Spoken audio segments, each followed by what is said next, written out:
buenas tardes. Buenas tardes y buen apetito que aproveche a todos, ¿no? Empezamos con 7 minutos de retraso justos sobre el horario previsto. Digo esto para que conste, porque puede ser que terminemos 7 minutos más tarde, porque como habéis visto tenemos poco tiempo. Y poco tiempo para una mesa, no exactamente una mesa, esto sería más un sillón que una mesa, que yo creo que es muy interesante y que pretende ser participativo. Muchos de vosotros habéis estado previamente en este formato de CardioTalks, donde lo que se pretende es que haya una serie de expertos, que son los que tenemos aquí, que van a dar unas pinceladas sobre algunos aspectos de la insuficiencia cardíaca, pero con objeto que otros expertos, que sois los que estáis allí, podáis participar, dar vuestras opiniones, hacer vuestras preguntas de una forma muy interactiva. Eso es lo que queremos simbolizar con el hecho de que estemos aquí sentados en vez de que nos levantemos y vayamos al podio y todo ese tipo de cosas, ¿no? Tenemos la suerte de tener muchos expertos, algunos ahí, como digo, y otros aquí, entre los cuales está Iñaki Lecuona. Iñaki Lecuona, si alguien no lo conoce, es mejor que se vaya de Bilbao, porque es el dueño de Bilbao, o sea que yo creo que no necesita mucha presentación. Tenemos a Toni Vallés, que pues es muy conocido. Yo creo que, por desgracia para su padre, está empezando a ser el padre de Toni y no al revés, porque ya lo conocéis perfectamente, con un presente magnífico, pero con un futuro todavía más prometedor. Y tenemos a Michele Seni, que viene de fuera, y que viene de fuera no porque nos haya apetecido que venga alguien de fuera, sino porque tiene mucho que aportar. Él tiene mucha experiencia en insuficiencia cardíaca en particular y además en formas de presentar la información de insuficiencia cardíaca, que quizá es el que nos va a contar un poco qué es lo que hay de nuevo. Porque el título de este CardioTalk es la insuficiencia cardíaca hoy.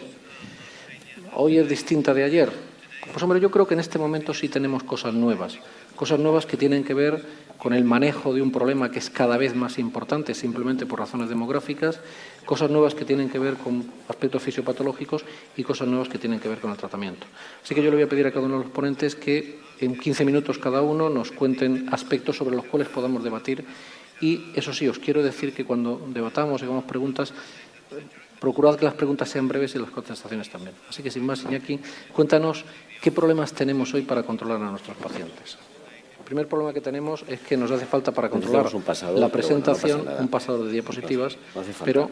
Bueno, buenas tardes a todos, buen provecho, Neguín.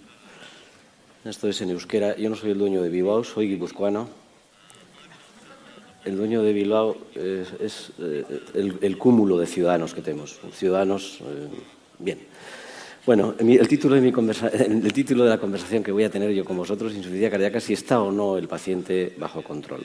Entonces, ¿me dejas el pasador un momento? ¿Puedo pasarlo? Un segundo, vale. Bien, sabemos desde un punto de vista epidemiológico que tanto la prevalencia como la incidencia de insuficiencia cardíaca son crecientes, como podéis ver en la diapositiva. La prevalencia se estima en un 4%, la incidencia se estima en 3.000–4.000 personas año y sabemos perfectamente que la población está envejeciendo. Hay una reducción clara de la mortalidad de las cardiopatías, tal vez un retraso en la muerte y la hospitalización de los pacientes y también un aumento de la supervivencia, y también asistimos con cierto desasosiego a un incremento de los ingresos hospitalarios por insuficiencia cardíaca, sobre todo en la población más mayor de 65 años, incremento del 71% de los ingresos, tasas del 46% por 100.000 habitantes, reingresos, es un capítulo importantísimo que debemos trabajar claramente, estancias más prolongadas, aumento del coste y un coste de la asistencia que supone ya entre un 2,5 y un 4% del gasto sanitario.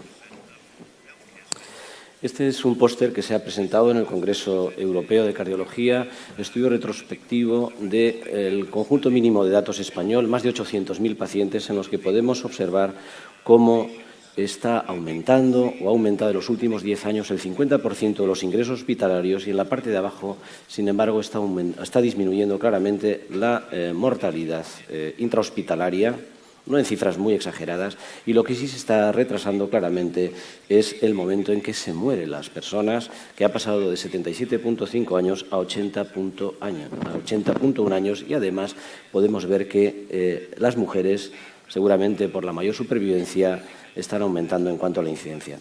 Son datos de Cataluña, así muy groseramente, más de 88.000 pacientes, en los cuales podemos decir que hay la edad media es de 78 años, hay un predominio de mujeres y los pacientes se presentan con 5 o 6 comorbilidades. Y también podemos deducir de este estudio que existe un alto porcentaje de pacientes que reingresan o que se mueren al año. Sin embargo, en también estudios hechos en Cataluña, podemos decir que el pronóstico no es tan malo, porque hay un 10% más o menos que fallece en el primer año, un 20% en el segundo y prácticamente el 68% está vivo al tercer año, de modo que tampoco el pronóstico es tan exageradamente malo como creíamos. Estos son datos del Servicio Vasco de Salud de Osakidetza sobre los pacientes ingresados como primer diagnóstico de insuficiencia cardíaca, 38.000 pacientes en los últimos 11 años.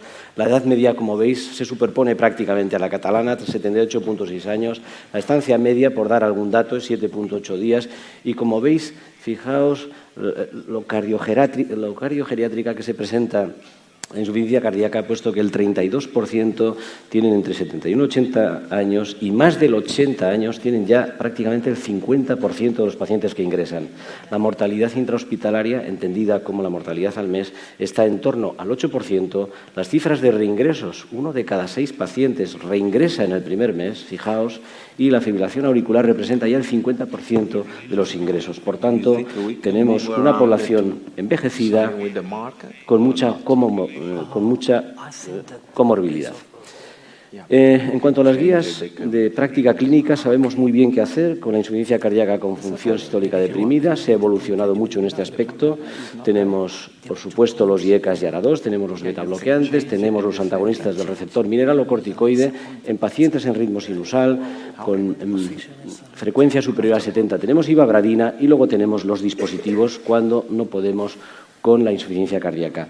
Pero si hiciéramos un checklist de una crítica acerca de lo que estamos haciendo habitualmente en práctica clínica, podemos decir que esto que llamamos tratamiento médico óptimo está bastante lejos de ser realidad.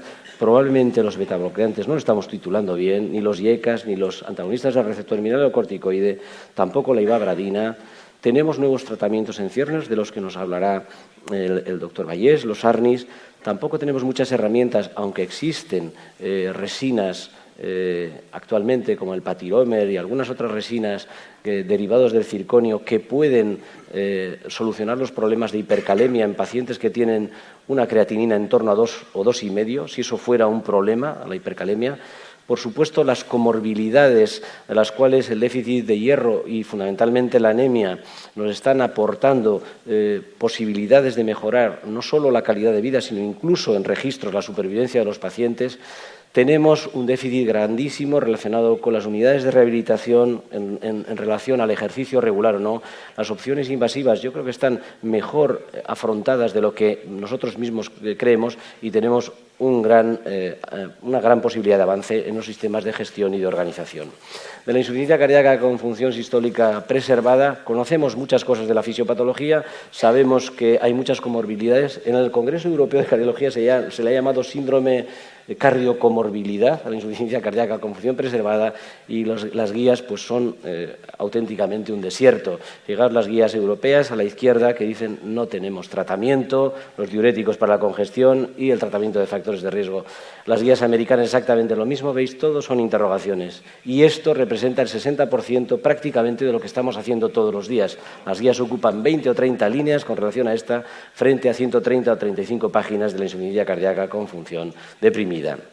Aquí tenemos el registro europeo de cómo estamos haciendo las cosas y podemos ver perfectamente que esos fármacos que están aconsejados, recomendados por las guías y que van a mejorar no solo la calidad de vida, sino la supervivencia, los estamos utilizando en unas cifras próximas al 90%. Está suficientemente acreditado esto. Sin embargo, como he señalado anteriormente, el alcanzar los objetivos está bastante lejos de lo que hacemos habitualmente. Por tanto, muchos pacientes con tratamiento recomendado, pero muy pocos pacientes en objetivos. Y vais a ver ahora la publicación, bueno, que muchos de vosotros habéis participado en ella, muchos de vosotros que estáis ahí, sobre la parte española de precisamente este registro, más de 2.834 pacientes, para intentar conocer lo que es infratratamiento, que sería la proporción real de pacientes que sin justificación no recibe el tratamiento adecuado. Y aquí tenéis los resultados con relación, estamos hablando de pacientes con disfunción ventricular, fracción de eyección de ventrículo izquierdo menor del 40%, los motivos se está tratando a la mayor parte de los pacientes que debemos tratar, y el infratratamiento en los IECAS o ARA2, como podéis ver en la diapositiva, el infratratamiento real es en torno al 3-4%, con relación a los beta bloqueantes, el infratratamiento real está en torno al 1,5-2%, son cifras realmente alentadoras. Con relación a los antagonistas del receptor mineralocorticoide, son datos de 2012-2013 y seguramente se habrá mejorado. El infratratamiento está en torno al 20%. Por tanto, el cumplimiento de guías es excelente, sin embargo, la titulación de los pacientes no es la correcta. En torno al 75% de los pacientes que tenemos no alcanzan la dosis objetivo por múltiples motivos que se señalan aquí. Uno de ellos, creo que importante, puede ser que estén en fase de titulación, puede ser una excusa, es una población seleccionada claramente, pero otro de los que me llama más la atención, que se consigna que el 30% no se llega a la titulación adecuada por hipotensión sintomática. Yo creo que esto es una cuestión importante que luego probablemente dé lugar a algún tipo de discusión. Con relación a los dispositivos, sin embargo, en este registro es muy llamativo, pensando en cuestiones de restricción económica, sin embargo, el 78% de los que cumplen criterio con insuficiencia cardíaca para ser implantado un DAI lo tienen implantado y un 12% lo tienen planeado. Y el resincronizador lo tiene implantado en un 74% y un 14% planeado. Por tanto, yo creo que, en conclusión, en España, al menos en este registro, considerando razones justificadas para no administrar fármacos a los pacientes, el cumplimiento de las guías es excelente. En este sentido, nos tenemos que felicitar todos. Pero utilizar solo la proporción de pacientes tratados es un mal indicador de la calidad de la asistencia. Esto es claro. Se deben introducir, por tanto, medidas reales que mejoren el logro de los objetivos. Por tanto, debemos cambiar, yo creo, y es uno de los puntos importantes, necesidad de cambiar la organización, tanto en el entorno hospitalario como en el entorno ambulatorio, y ya las guías de práctica clínica nos enseñan, las guías europeas, que la constitución de equipos multidisciplinares tiene un grado de recomendación 1A de las guías europeas, y yo creo que ahí tendríamos que incidir, y aquí pues tengo que hacer especial mención del programa integrado de la atención de la insuficiencia cardíaca del área integral de salud de Barcelona, comandada por el doctor Josep Comín, en el cual aparecen un poco las acciones estratégicas clave que deben modificar a la hora de plantear estas cuestiones a nivel, cada uno a nivel local probablemente. El primero de ellos es el liderazgo, el segundo la valoración integral de los pacientes, el tercero la enfermería. Yo creo que aquí tenemos la clave, la clave más importante, la enfermería que tenga su especialidad en insuficiencia cardíaca, la enfermería que está relacionada con cardiología, o la enfermera, aunque sea capacitada, y los gestores de casos, la planificación al alta, que muchas veces no lo hacemos adecuadamente, la formación, la difusión del modelo, la implicación de los gestores, importantísimo también, importantísimo la implicación de gestores, la historia clínica electrónica y trabajar mediante indicadores. La situación en España, y estoy acabando, se ha hecho un registro, el registro Mosaic, que lo ha llevado, lo firma el doctor Castro Beiras, y como veis, desde el año 2006, todavía el 2011, realmente no hemos progresado excesivamente. Hay unas 56 unidades de insuficiencia cardíaca en 151 centros encuestados, hay un discreto aumento de los mismos. Sí que comienza a haber una participación multidisciplinar, hay enfermería en estas unidades, pero muchas de las enfermeras trabajan a tiempo no completo, al 50%, y esto es un déficit muy grande, y además hay un problema grande de capacitación. Por tanto, y en mi conclusión, tenemos mucho que avanzar en la prevención, en la fisiopatología, en el diagnóstico, en el tratamiento y en la organización de la asistencia a la insuficiencia cardíaca para poder contestar a la pregunta que se me ha hecho: sí, trato bien a mi paciente, tratamos bien a los pacientes. Por ahora la respuesta yo creo que en general es no, pero estamos haciendo lentamente camino, lo que quiere decir que debemos implicarnos mucho más. Esto es todo por mi parte. Muchas gracias. Muchas gracias, Iñaki, por centrarte en poner el dedo en los problemas reales, por ser muy claro y muy conciso al mismo tiempo. Y tengo que retractarme, que, decir en Bilbao, con los bilbaínos y con su amor, odio con los guipuzcoanos, que un guipuzcoano es el dueño de Bilbao, aunque sea Iñaki, puede ser un poco provocador, así que lo retiro inmediatamente. Qué va, ¿no? Aquí pasa lo mismo que en todas las capitales. El que ejerce de madrileño es insoportable. El que ejerce de barcelonino supongo que lo mismo. Aquel que ejerce de bilbaíno, pues no se le puede aguantar. Yo soy guipuzcoano y estoy muy en consonancia con los vizcaínos. Los guipuzcoanos y los vizcaínos nos llevamos de maravilla. El que ejerce de esto, pues lo tiene claro, al menos conmigo, porque me puedo poner al mismo nivel o más. Entendéis perfectamente después de esta intervención de Iñaki porque digo que es el dueño de Bilbao, porque no tiene más remedio.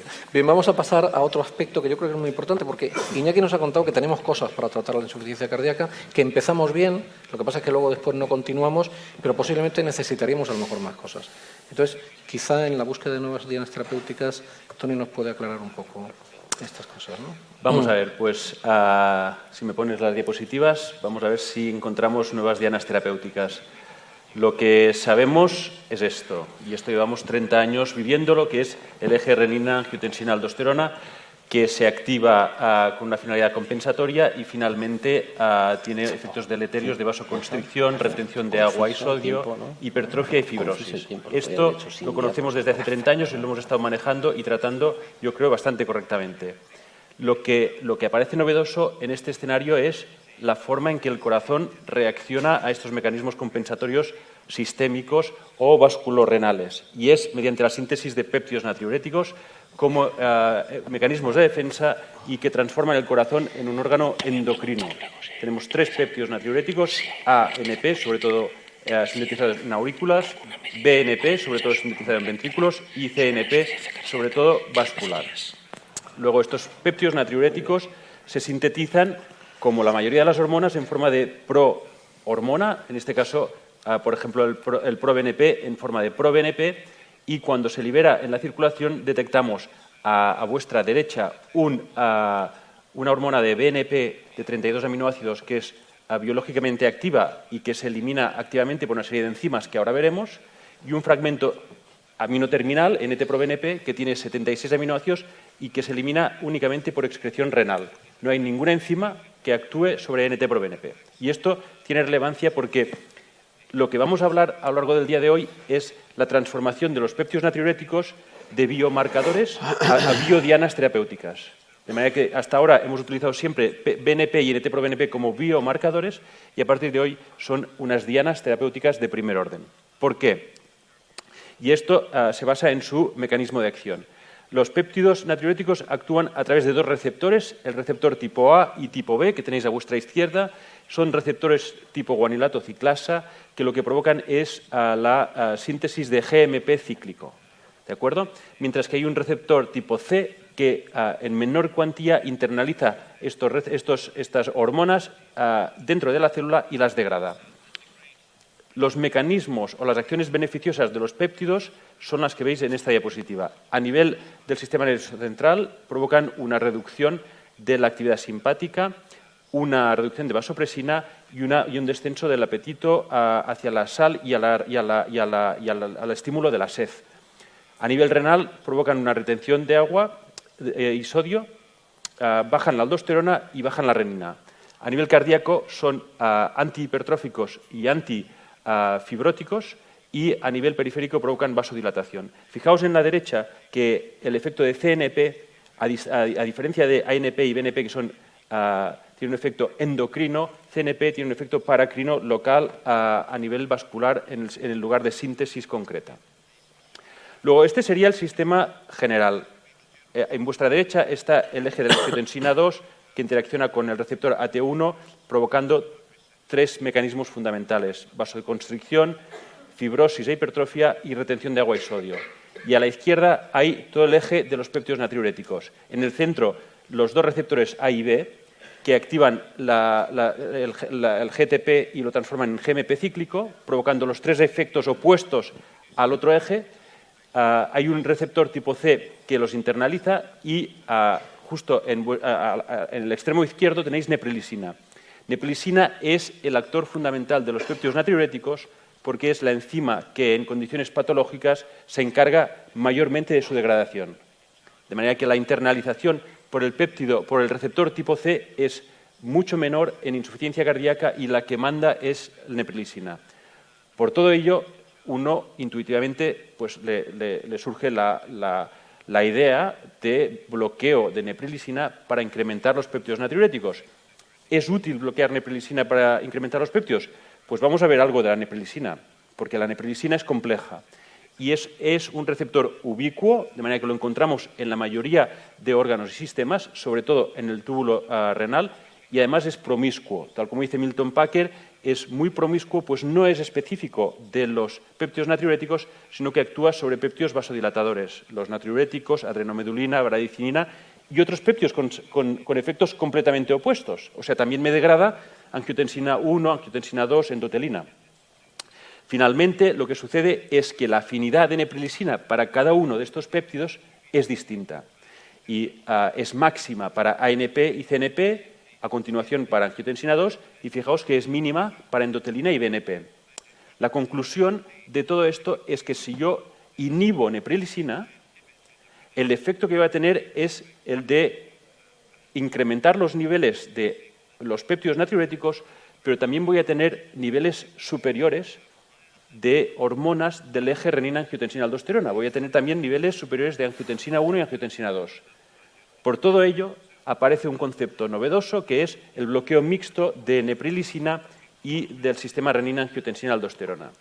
Es decir, entramos en esta vía triple en la que bloqueamos, por un lado, el sistema nervioso simpático, bloqueamos el eje renina-angiotensina-aldosterona y, en verde, incrementamos los péptidos natriuréticos a expensas de bloquear neprilisina. Es muy interesante este concepto porque en insuficiencia cardíaca siempre hemos inhibido mecanismos que se activan en el proceso del síndrome de insuficiencia cardíaca, y aquí lo que hacemos es bloquear una enzima para que no se inhiba este proceso, sino que sea para que perdure o que se mantenga en el tiempo.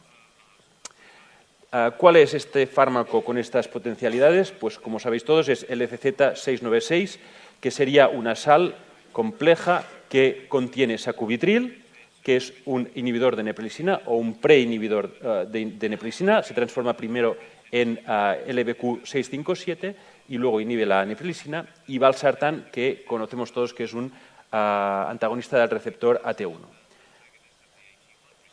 Esto es lo que sucederá en pocos meses cuando demos LCZ696 o sacubitril valsartán o Entresto en su nombre comercial.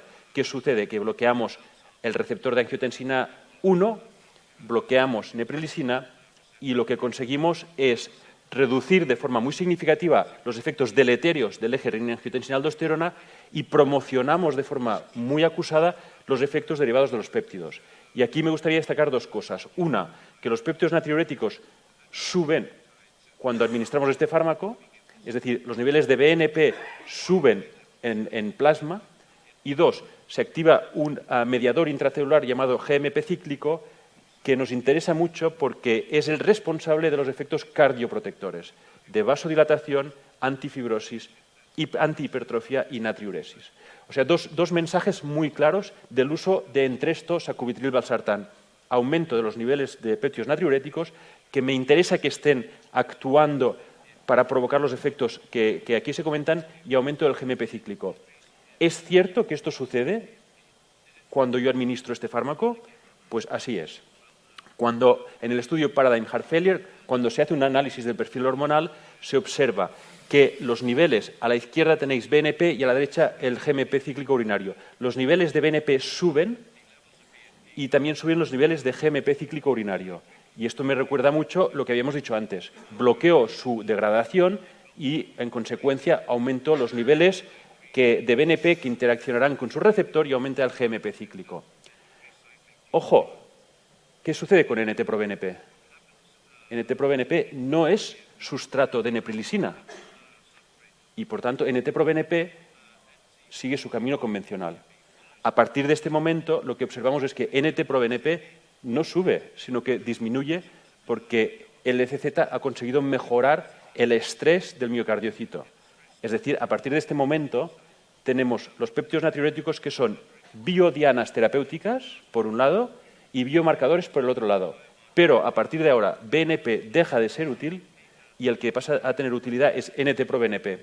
Porque enseguida que estemos dando Entresto de aquí 6, 8, 10 meses, cuando miremos BNP estaremos mirando el efecto que tiene Entresto sobre el bloqueo de neprilisina y no el efecto que tiene Entresto sobre el miocardio, sobre el beneficio del miocardio. Por lo tanto, subrogados como biomarcadores NT-proBNP.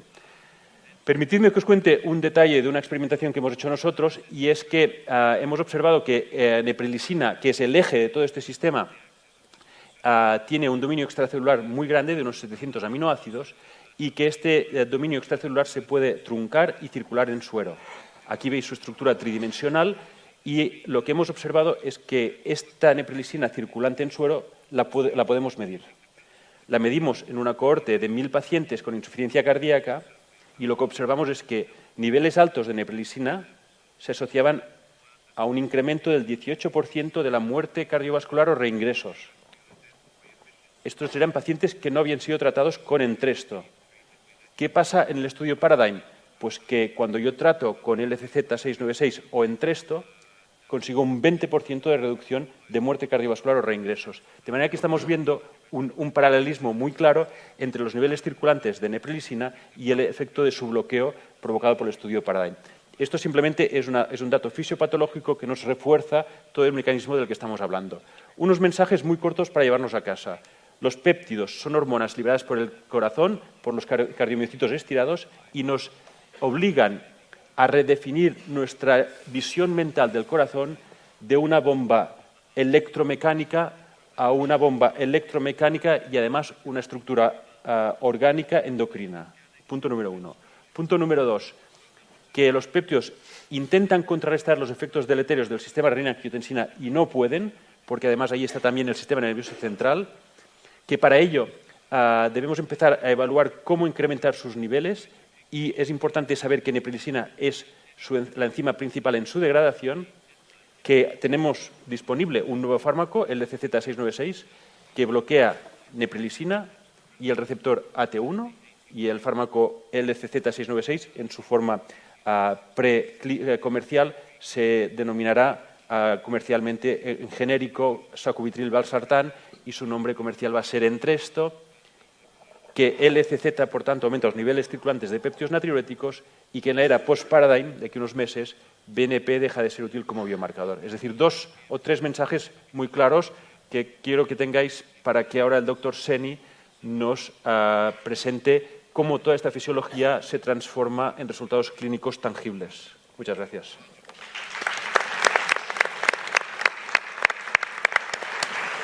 La verdad es que con estos ponentes da gusto ser moderador, por lo bien que ha explicado los mensajes claros y además por cómo se ha ajustado el tiempo. Habrá algunas cosas que podemos discutir luego o preguntarte luego sobre todo esto, pero efectivamente vamos a dejarle ahora al doctor Seni que después de la situación de la insuficiencia cardíaca, de las nuevas dianas, nos cuente en qué sentido todo esto ha modificado el tratamiento de los pacientes con insuficiencia cardíaca. Michele. Buenos días.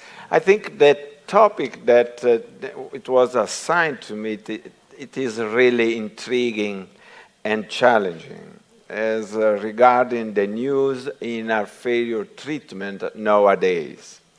Saying that, I think we have to start from the unmet clinical need, and those unmet clinical needs in which we have something new, because we have other unmet clinical needs, for instance, HFpEF, our failure with preserved ejection fraction, but we don't have news so far. So I'm not going to talk about that. I think, moving on, I think the first unmet clinical need, in my opinion, is the vulnerable phase. What is the vulnerable phase? Is the time that start from the discharge from the hospital up to 1 or 3 months after the discharge. Why is it so important? Because we know that the mortality in this period is truly high. And you see it's truly high, above all in the first months after the discharge of our patients that were admitted for acute heart failure, but also in the second and third months. So we have to take care about this patient, not only for mortality, but also for rehospitalization. You see that this is a vulnerable phase in which we have the most of the rehospitalization. So taking account this consideration, what are the strategies that can be used to improve the outcome in terms of mortality and rehospitalization? Here are listed. You see, we have to treat beyond clinical congestion. What does it mean? We have, so far, we almost every time we take care about congestion of this patient. However, there are other stuff that we should consider. For instance, biomarker. We have just learned how much they are important. And natriuretic peptides, troponin I should be considered. But also systolic arterial pressure at admission is another important point. There is an inverse relationship between the level of systolic arterial pressure at admission and the outcome of this patient. So a simple measurement can give you an idea how much this patient is at risk for readmission and mortality. Another aspect is to treat the cardiac cause of hospitalization, to look at carefully. And this is the reason why the de novo patient, the patient with de novo diagnosis of heart failure are admitted mainly in cardiology, at least in Italy, I think the same in Spain, in which we have to make the diagnosis to use right catheterization, left catheterization, to figure out what is the problem for this patient. But don't forget non-cardiac comorbidities. Non-cardiac comorbidities is one of the major aspects in these patients that are hospitalized. And you remember, we are physicians. We are not only cardiologists. So we have to take care about this. Other aspect, discharge therapy, and we will see later what this does mean this. And the follow-up, you have to remind that you need to sign to specify when it will be the first follow-up visit after the discharge. Who is being involved, when, and which patient, because several times we cannot take care of all patients that are admitting our hospital. But regarding the discharge therapy, what we have learned so far, from the emphasis of CHEF trial, we learned that starting with the eplerenone in the short time after the hospital discharge, we can lead a decreased heart failure hospitalization, all-cause mortality, cardiovascular mortality. This is an important point. We have to start early with a major therapy, not only mineralocorticoid antagonist, but also beta blocker, ACE inhibitor, or ARBs. But recently, in the ESC Congress, Gerasimos Philippatos presented the ARCH-HF trial that showed clearly that patients discharged after worsening heart failure, they had a better outcome in terms of death or from any cause, cardiovascular hospitalization, or emergency presentation for worsening heart failure in patients with a new drug, finerenone, compared to the oldest drug, that is the eplerenone. So there is a new, probably mineralocorticoid antagonist with some new effect that can be also more useful than the oldest one. Another aspect that we have to keep in mind when we discharge our patient is the heart rate. In the Everest trial, they have shown clearly that patients with an heart rate greater than 70 beats per minute, they have higher mortality compared to the patient with a lower heart rate.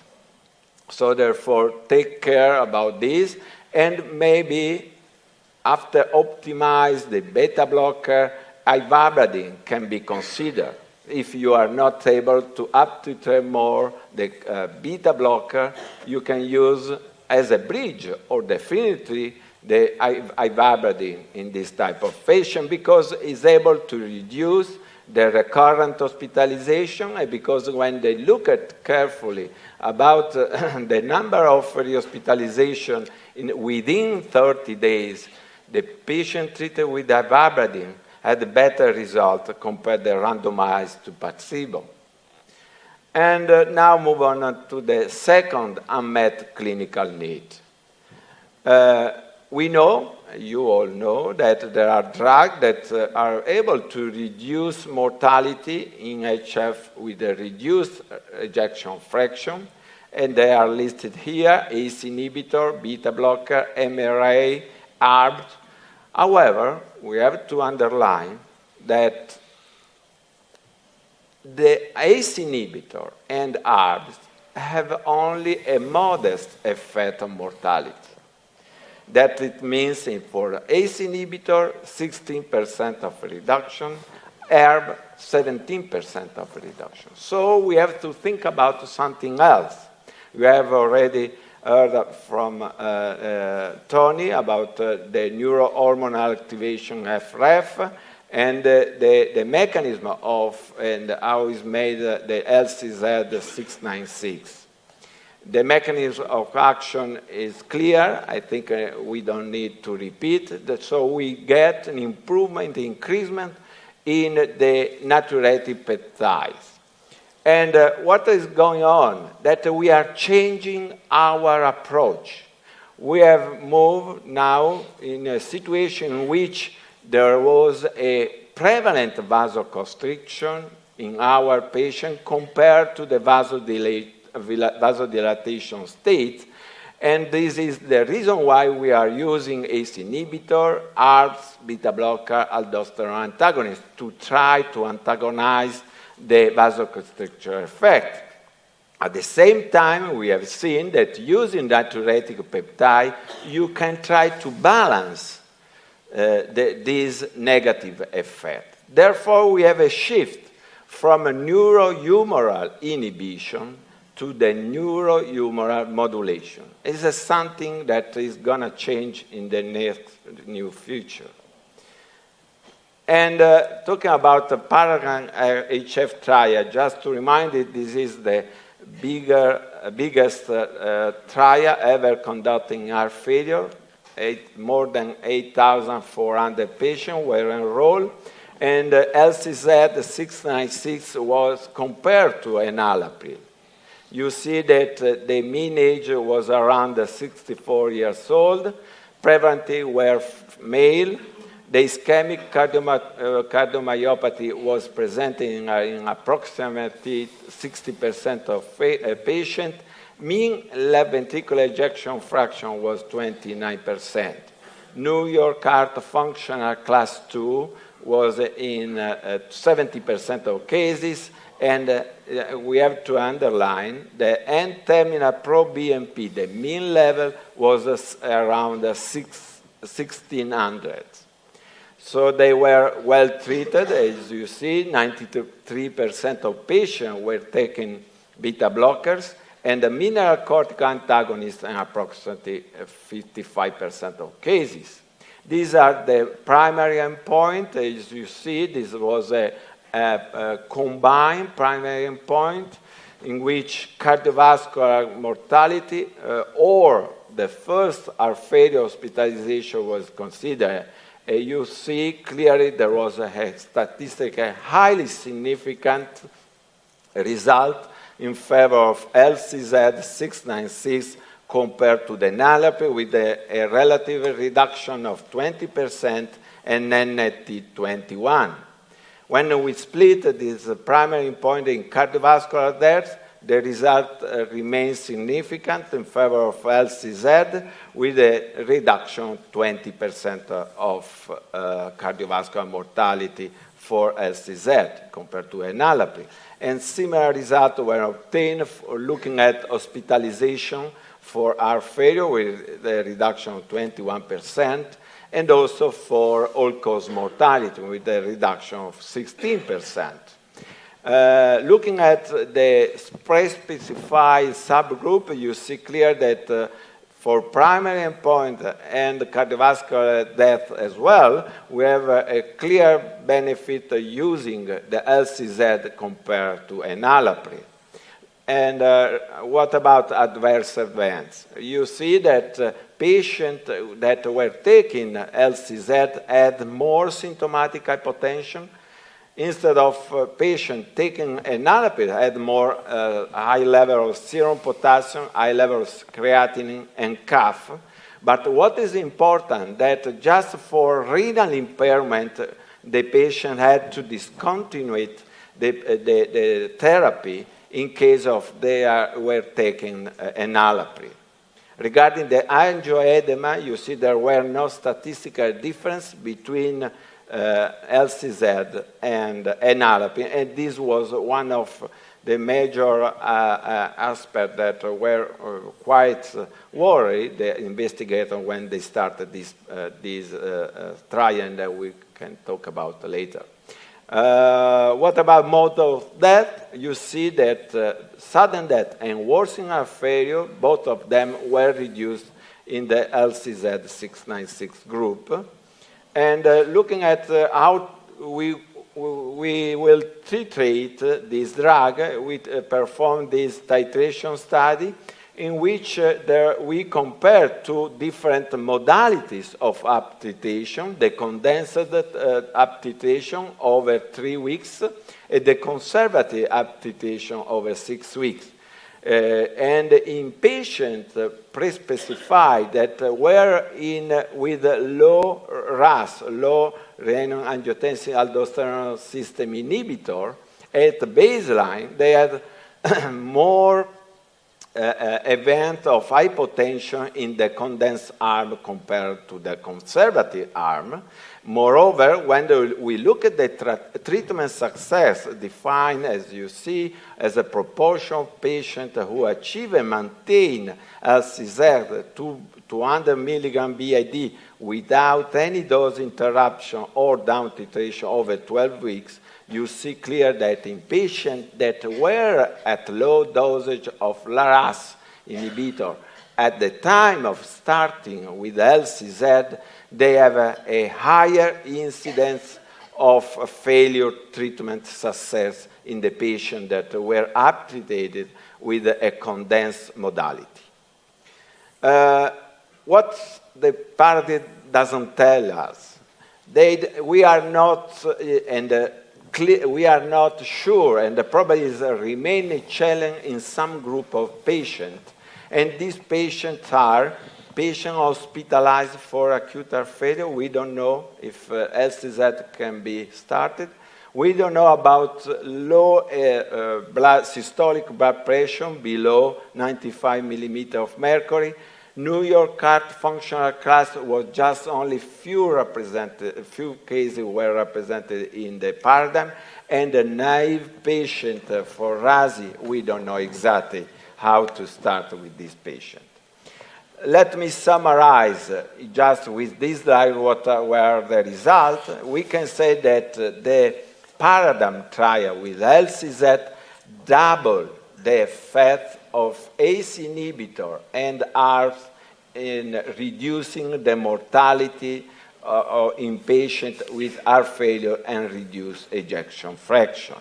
And when we look at the randomized clinical trial from 1988 to 2014, we see that we have 38 trials. However, just 4 trials have shown that we're able to reduce the mortality, because you have to remind that mortality is the hardest endpoint, what we have to reach first of all.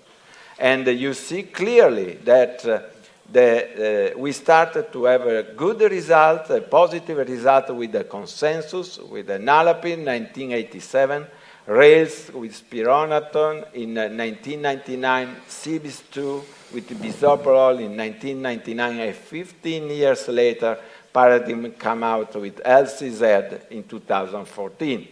But what is new, that this trial, for the first trial, proposing to substitute instead of to add on strategy. So we don't add something else.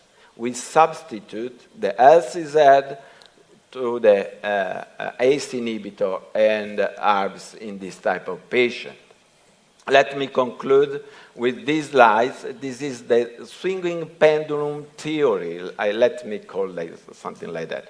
In the 70s, our target goal for the heart failure therapy was the hemodynamic improvement. And we use inotropes, we use vasodilators, digitalis. Then we move on to in the 1990s up to 2015 to the modulation for neurohormonal system using ACE inhibitor, angiotensin receptor blocker, beta blocker, mineralocorticoid antagonist, and LCZ.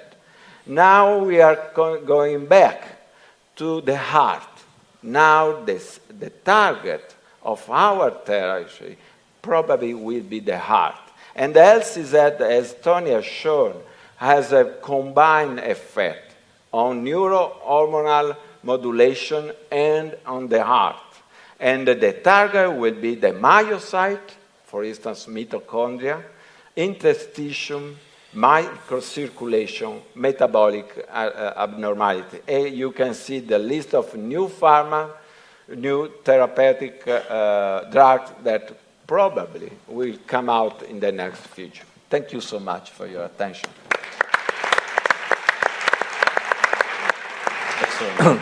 Grazie tante, Michele.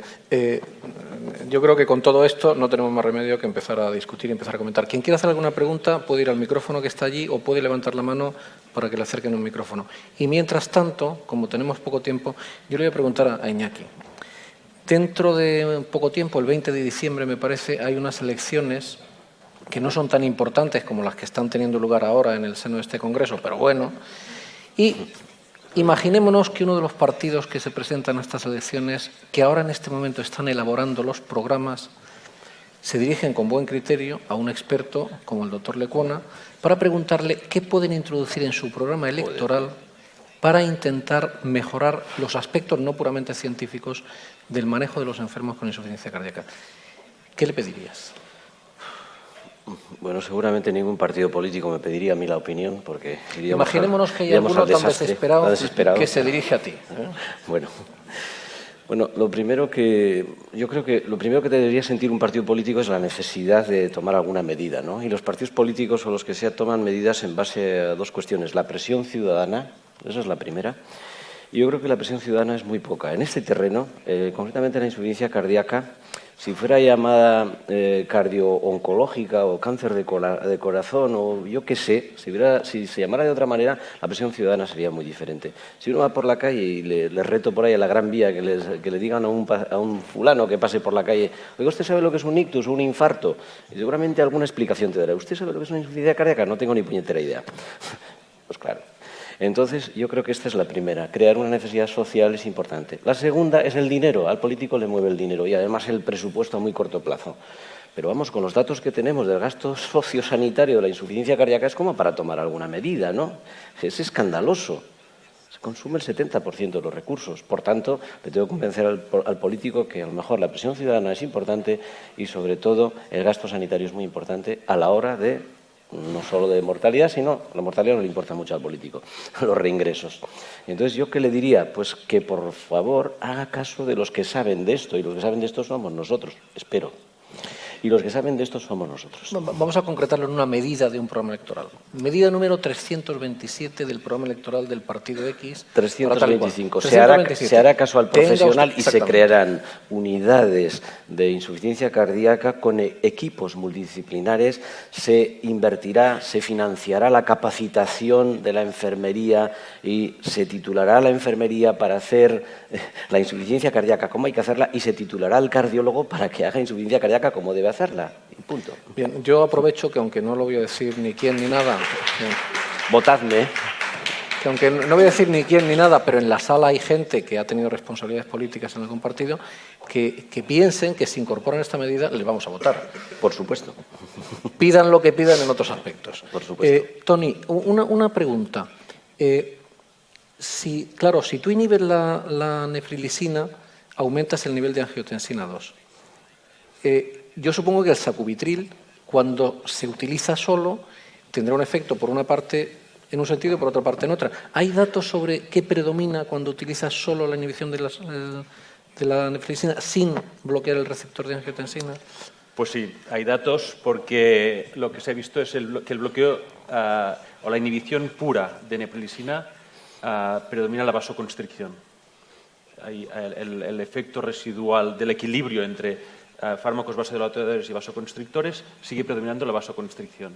Se probó con 2 fármacos, cadotril y candoxatril, y en ningún caso el bloqueo monográfico de la neprilisina fue suficiente.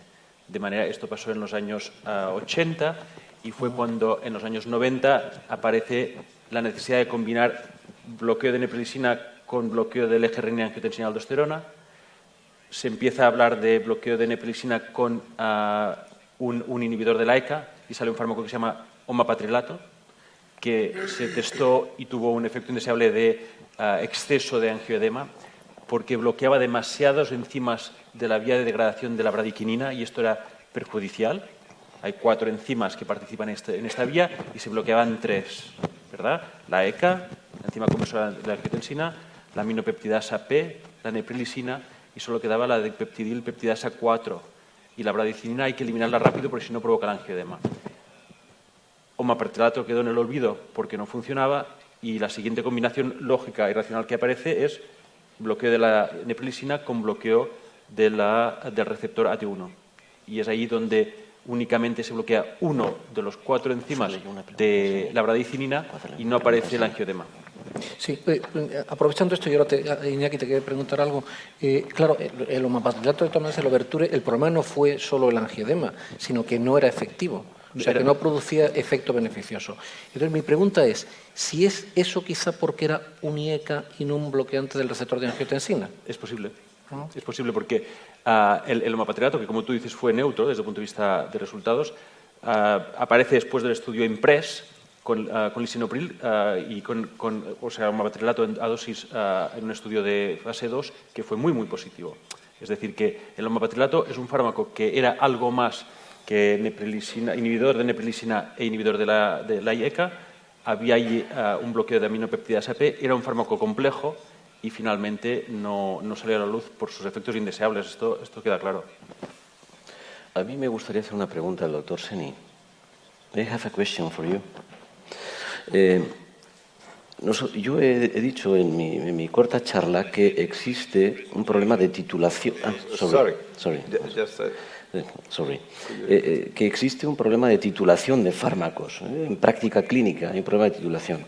Y el doctor Seni ha demostrado que si en el estudio Titration, que si se titula, se consigue alcanzar dosis y con menos efectos secundarios. Por tanto, con este nuevo fármaco tendremos que hacer 3 semanas o 4 semanas de titulación, lo que es posible que añada una cierta dificultad a la práctica clínica, puesto que no lo hacemos habitualmente. Y, por tanto, la idea de desarrollar programas de enfermería o otros diferentes a los que tenemos ahora, yo creo que se puede consolidar mucho más en este sentido. ¿Qué es lo que opina? First of all, I think that it's important to stress the concept of up-titration, because if you remember what happened for the beta blockers, we had for a long time a homemade up-titration. Everyone had a different way to approach that. After several years, we have something new. I think it's reasonable to have a more conservative approach over 6 weeks in patients that start with a low pressure, with a low RAS inhibitors, because otherwise, remember, this is a strong hypotensive drug. So it's safe, but you have to adjust the drug, the dosage, according to your patient. And therefore, it's useful to consider, but I'm sure, because the cardiologists are able to manage beta blockers, and beta blockers are more difficult, I think, in my opinion, than LCZ for up-titrating, because you know that up-titration of beta blocker requires a risk of the negative inotropic effects. So therefore, and this drug doesn't have this negative effect. So therefore, I think if we compare these two drugs, it's more easy. Sí. Mientras el doctor Lambert se acerca al micrófono, Tony, ¿tú querías comentar algo al respecto? Just continuing with this issue, Michele, if we have a naive heart failure patients that we just diagnose, and we do have the option to start LZZ, what would be your recommendation to titrate beta blockers and LZZ simultaneously, or to get all the way the beta blocker to the top and then incorporate the LZZ, which would resemble more a paradigm-like patient? You know, this is a good question. I think so far no one has the right answer, because we don't have data about that. If you think about the comet showed that there was no difference if you start with one or the other one in terms of the application for the ACE inhibitor. However, I think that probably it depends on also which target are you looking for. If the patient has a tachycardia, is with a higher level of heart rate, I think I would prefer to uptitrate before the beta blocker. In the other case, I would prefer the LCZ. So we have to think about which target we are looking for, because it's heart rate, blood pressure. It depends on also which type of patient you have. Maybe you were talking about the CIBIS-3 trial and not the COMET trial. Yeah, the CIBIS-3 Okay. trial, sorry. Quería comentar algo de lo que dice Iñaki. Es que yo creo que hasta triste ver qué bien tratamos los enfermos, porque ya no sabemos las guías. Y que más del 90 y tantos % de enfermos les damos los medicamentos. Pero qué mal luego pues que los dejamos, no somos capaces de luego terminar de rematar la jugada, ¿no? Entonces yo creo que el problema, hemos llegado ya a un nivel con el estudio Paradigm, que si ya con el Paradigm 20 más 15% del enalapril más 30% de IECAS, vamos, la mortalidad, si vamos sumando ya hemos disminuido la mortalidad casi un 100%. Y luego no lo usamos, y lo sabemos. Las guías están clarísimas. Son nivel de evidencia 1A. Y va a salir las guías del 2016, entre estos saldrá con un nivel de evidencia 1 algo. Pero yo creo que ya no tenemos que seguir investigando y haciendo énfasis de que tenemos más medicamentos y qué resultados. Entonces, ¿qué tenemos que hacer? Organizarnos. Sabemos, Muy bien. tenemos material, sabemos hacerlo y no lo hacemos. Entonces, hay que hacer algo para... ¿Qué tienes que introducir en el programa político de las No, elecciones al no, respecto? estábamos hablando que Tony y yo en Madrid tuvimos una pequeña discusión con relación al grado de recomendación de las guías. Él decía que iba a ser 1A y yo decía que de ninguna manera, que tendría que ser 1B. Tenemos una apuesta, Iñaki y yo. Bien, yo voy a retomar de todas maneras el comentario de Lambert, que me parece muy interesante y tiene que ver con lo que se ha comentado antes aquí, que es la uptitration. Empezamos a hacer el tratamiento, pero luego no rematamos. Y no rematamos posiblemente por dificultades organizativas de hacer consultas sucesivas. Entonces, yo quiero hacer una pregunta, no a ninguno de los de esta parte del panel, sino a uno de esta parte del panel, que es Josep Comín. Ayer precisamente comentábamos de forma relajada sobre el número relativo de cardiólogos que hay en Italia y en España. En Italia hay muchos más cardiólogos. En España hay menos médicos y menos cardiólogos que en otros países, pero lo que sí que hay mucho menos son enfermeras. Entonces, yo creo que posiblemente gran parte de todos los problemas de uptitration, de seguimiento y todo eso, tienen que tener una vía de solución o de mejora si incorporamos más a la enfermería para ese tipo de control. Tú eres experto en eso. ¿Qué nos puedes comentar al respecto? Estamos todos de acuerdo en que sí, ¿no? Y antes lo comentabas tú, Iñaki, y lo sabéis. Realmente en el proceso de optimización terapéutica de la insuficiencia cardíaca sistólica, nosotros hace ya unos años identificamos que aproximadamente un 70% de las acciones podían ser estandarizadas. Es decir, que un éramos 70 y pico, por de hecho las contamos, y miramos cuántas realmente hacíamos en el periodo de titulación de varios pacientes. Es decir, que tú podías programar realmente con una vía clínica, con checklist de actividad a una enfermera, un proceso de mejora farmacológica y, eso sí, en esa vía clínica que va marcando unos hitos de seguimiento, hay un momento en que el cardiólogo tiene que volver a sentarse con la enfermera y revisar hasta dónde estás.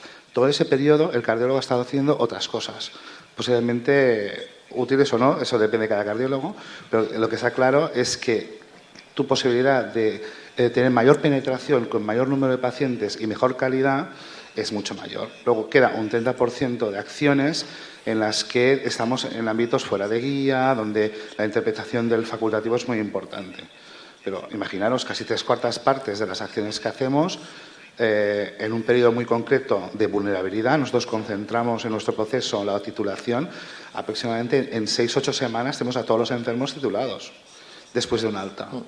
Y eso significa esa precocidad y calidad, sobre todo, ¿no? Eso significa que posiblemente tenemos otra cosa que pedir en el programa electoral. Bueno, yo la próxima vez lo que voy a pedir es al patrocinador, antes de que hable, voy a pedir al patrocinador que aquí haya una enfermera. Yo le dejo el sitio a la enfermera. Si quiere subir alguna, yo le dejo un poco de sitio.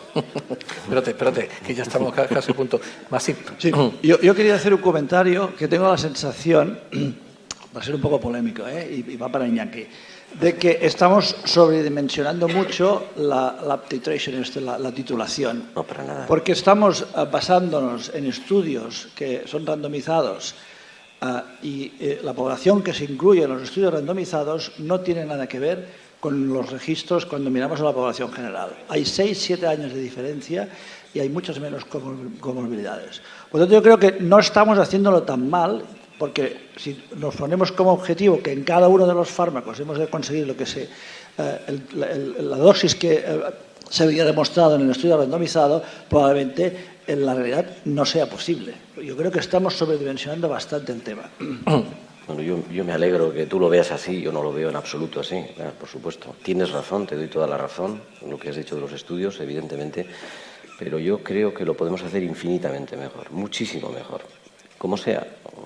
Cada uno tiene en su medio que hacerlo, pero desde luego yo creo que la enfermería, porque claro, tienes toda la razón, el tema de la titulación es un aspecto relevante, pero hay muchos otros aspectos psicosociales, aspectos de educación, aspectos de autocuidado, de quién cuida, aspectos de formación del cuidador. Hay una cantidad de aspectos de actividad física, aspectos de rehabilitación, es que todo tipo de aspectos.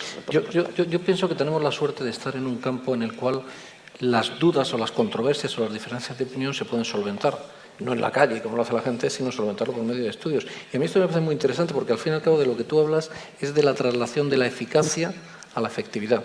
Entonces, a mí se me ocurre que a lo mejor se puede hacer, si efectivamente es cierto que no hace falta hacer una titration para llegar al nivel de los ensayos clínicos, o por el contrario es necesario, pues hacer una comparación con la misma población de estudios. No digo que sea fácil, ni que vayamos a encontrar a alguien que quiera hacerlo, pero se podría hacer la misma población de pacientes de la vida real y decir, bueno, pues a estos voy a ir a objetivos y a estos otros los voy a tratar según práctica habitual y ver si efectivamente hay esa diferencia o no. I'd like to ask you something about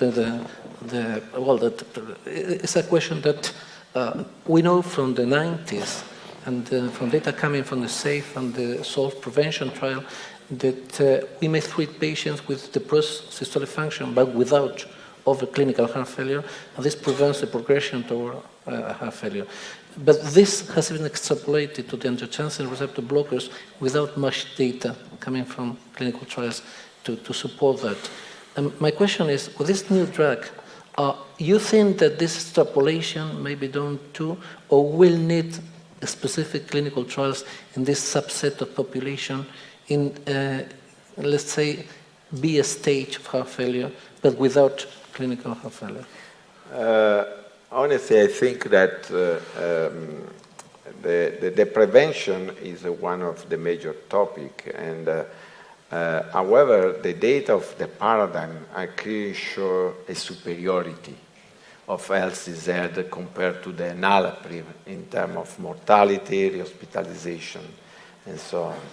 Therefore, I don't know if the company will have the aim of trying to do a new trial.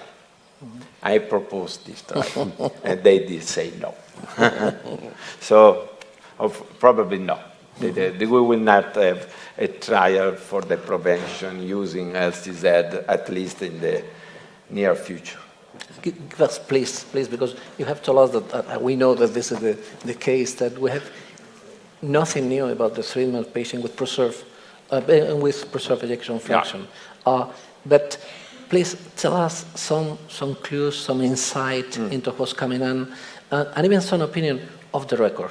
There's nobody listening. You can talk about, for example, your interpretation of the TopCat trial, and what we could expect of new trials going on. And please give us some hope for these patients. Yeah, I think first of all, let's say that, in my opinion, I think that TopCat was not a negative trial.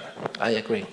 In fact, most of you knows that if we look at the data coming from USA and Western countries, eliminating the data from Georgia and Russia, the trial was positive in terms of mortality, cardiovascular mortality, and heart failure hospitalization.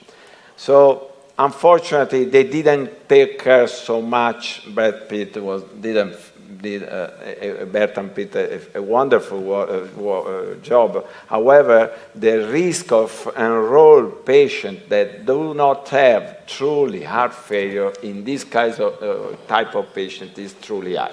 For this reason, the Paragon trial, the trial that is ongoing on LCZ, had taken account this experience. So I had a more strict criteria for enrolling this patient, because the risk to have a neutral result, although the drug is effective, is high.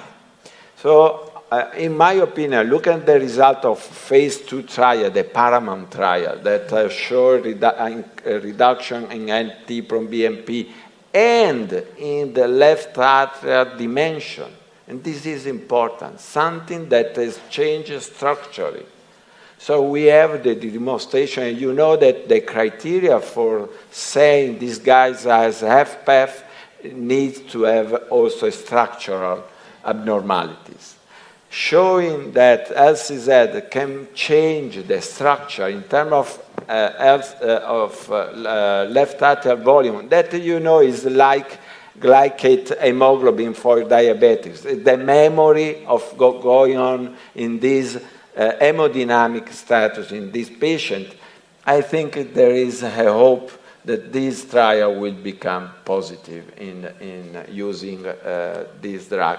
And you know, the figure that I've shown, the cartoon that I've shown, the last one, in which the LCZ was put in both, in the neurohumoral modulation, but also in the heart. This is explain my vision in using this drug. Yo creo que efectivamente el problema es el diagnóstico. Entonces, uno de los medios diagnósticos de los enfermos que sí fueron en el TopCat fue precisamente hacer mediciones de péptidos. ¿Tú piensas, Tony, que es necesario para diagnosticar enfermos con función sistólica preservada tener una medición de péptidos? Vamos a ver, esto yo me gustaría ponerte una comparación y lanzarte la pregunta. Si tú tienes un paciente que te viene con tos y le haces una radiografía y tiene una masa pulmonar y le haces un TAC y identificas que es una neoplasia, ¿crees que es necesario hacer una biopsia para caracterizar este tumor o empiezas el tratamiento sin hacer nada? Lo que hace hoy el oncólogo es sacar una biopsia o bien toda la tumoración, mandarlo al patólogo, hacer inmunohistoquímica específica para identificar de forma precisa de qué tumor estamos hablando. Y luego me dicen que es un adenocarcinoma con receptores positivos.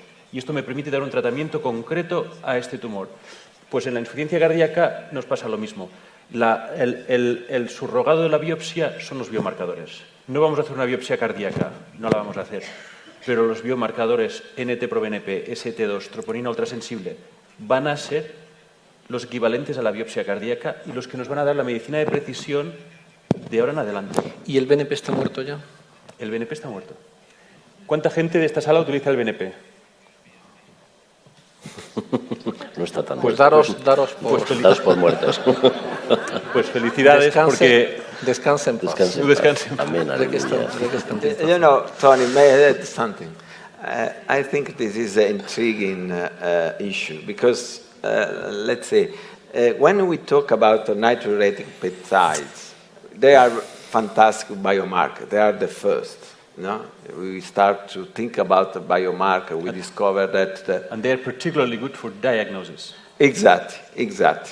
In fact, I think that we are moving forward the use of specific biomarker for recognizing the abnormality in cardiac structure.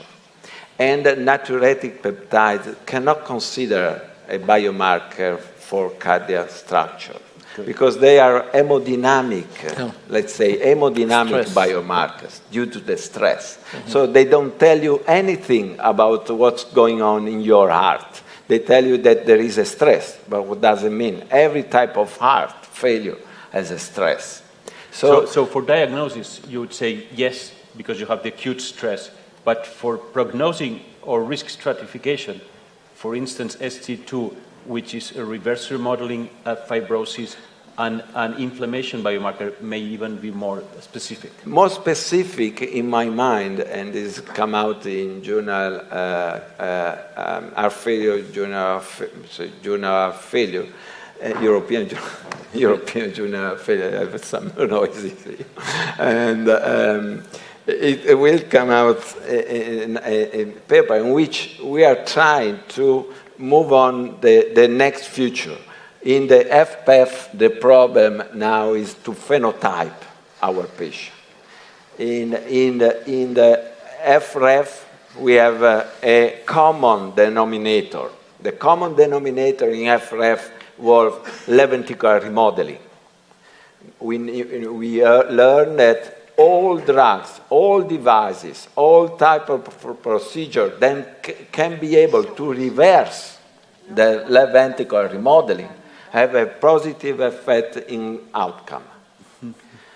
In FPEF, we don't have a common denominator, pathophysiological denominator. There are so many phenotypes that it's impossible to figure out what's going on in your Mario Rossi or Lopez de Carilla, whatever you want.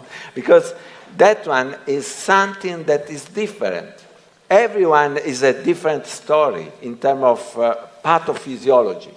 And in my mind, I think that a biomarker can be used as a screening for figure out what is the type of cardiac abnormality. ST2, inflammatory biomarker can tell you which type of drug can be used for this specific. And as you properly mentioned, in cancer, in oncology, they are using that. We still fight everything. So the biomarkers are going to be the markers for precision medicine in heart failure. Exactly. Or personalized medicine in heart failure. That's the way it's moving on. Huh? Yeah. But in order to prevent that you incorporate into a clinical trial with a patient with preserved ejection fraction, definitely should be mandatory to have a definite diagnosis in order to prevent the negative results. Right. I think that Paradigm was the first to incorporate biomarkers, and from now on, all heart failure trials, both HFrEF and HFpEF, will use clinical variables, including or not hospitalizations. Ejection fraction has to be there, and the biomarker, whether it's natriuretic peptide or another one. Kelly, do you agree? I do agree. I think, but the step forward will be to use more specific biomarker. Because, I don't know, maybe LCZ will be positive in Paragon, but the way in which we are approaching this type of patient is not equivocal. There are some gray zone that I think we should clarify in the future. Nos faltan pocos minutos para terminar, pero no hemos hablado de la serelaxina. Sí. Al micrófono. Mientras le voy a preguntar al doctor Masip una cosa. No hemos hablado de la serelaxina y Miquel habló precisamente de esa fase vulnerable. Todavía no tenemos datos definitivos ni nada, pero ¿tú podrías opinar un poco sobre cuál podría ser el papel de tratamientos dirigidos expresamente a la fase vulnerable para evitar la lesión que luego después puede tener consecuencias deleterias? Yo sé que tú eres un experto en el tema y quizá...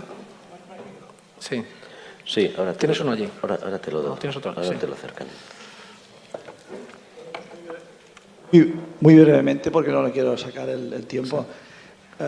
Tú sabes que no tenemos nada en insuficiencia cardíaca aguda donde cogernos. Todos los tratamientos hasta ahora han fracasado. El único que ha aportado un poco de luz es la relaxina.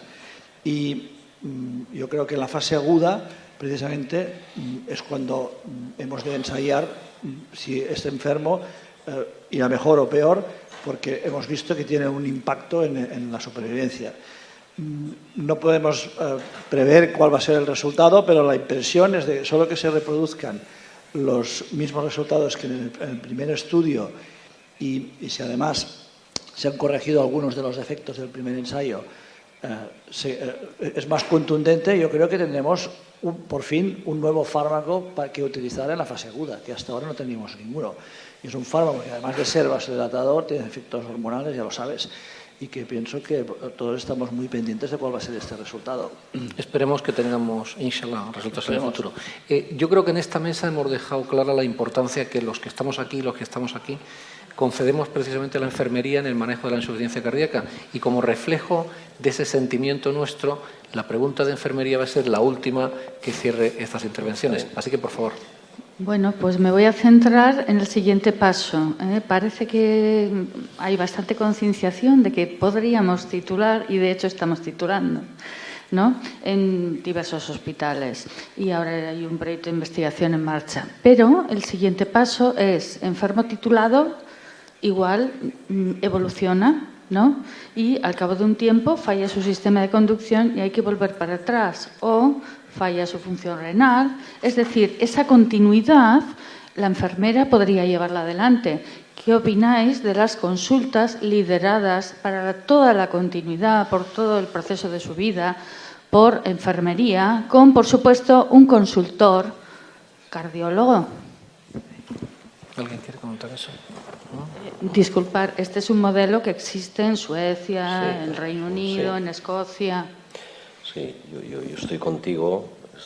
Ella es Juana Ollanguren, es nuestra enfermera de insuficiencia cardíaca, y entonces yo estoy con ella. Es una persona muy activa y yo creo que sí, pero tenemos tanto recorrido, tantas cosas que hacer antes, tantísimas cosas. Ese es el desideratum, esa es la carta a los Reyes Magos, pero tenemos tantas cosas que hacer en el camino. Capacitación, formación, convencer a los líderes, a los gestores de que esto es necesario, convencer a una masa crítica de enfermeras que también eso es importante, ¿eh?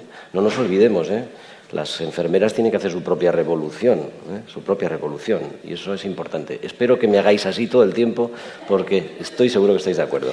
Yo voy a comentar un par de cosas al respecto. Una, en los distintos países, cuando hicimos el estudio sobre los cardiólogos en distintos países, hay diferencias tremendas. Por ejemplo, en Irlanda hay muy pocos cardiólogos, pero sin embargo muchas enfermeras. Y en otros países, como en Grecia, hay muchos cardiólogos y muy pocas enfermeras. Lo cual quiere decir que en algunos países médicos están haciendo labor que podrían hacer enfermeras y en otros enfermeras están haciendo labor que podrían hacer médicos. O sea que eso depende un poco de la demografía. Pero hay un problema también muy importante, que es la especialización en enfermería. Que ese es un problema que hay que solucionarlo, porque parece ser que enfermería es el final. Y yo creo que eso es una cosa que necesita un desarrollo, una normativa y una regulación clara, ¿no? Desde aquí un apoyo, porque queremos desarrollar un máster de insuficiencia cardíaca en el Estado español. Efectivamente, vas a Glasgow, vas a Reino Unido, vas a Suecia y a muchos países europeos y existe un máster reglado de a veces 40 créditos, otras 60 créditos. Y esto es lo que quisiéramos, de hecho lo estamos intentando organizar.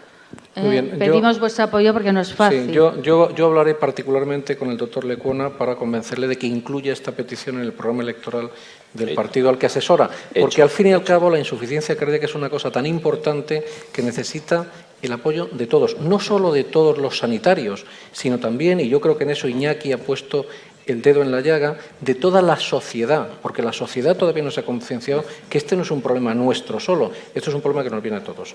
Yo creo que reuniones como estas, con la participación de todos vosotros, pueden servir a todos estos fines, y por eso quiero agradecer a los ponentes y a todos vosotros vuestra atención y daros las gracias, y a la Asamblea. Gracias.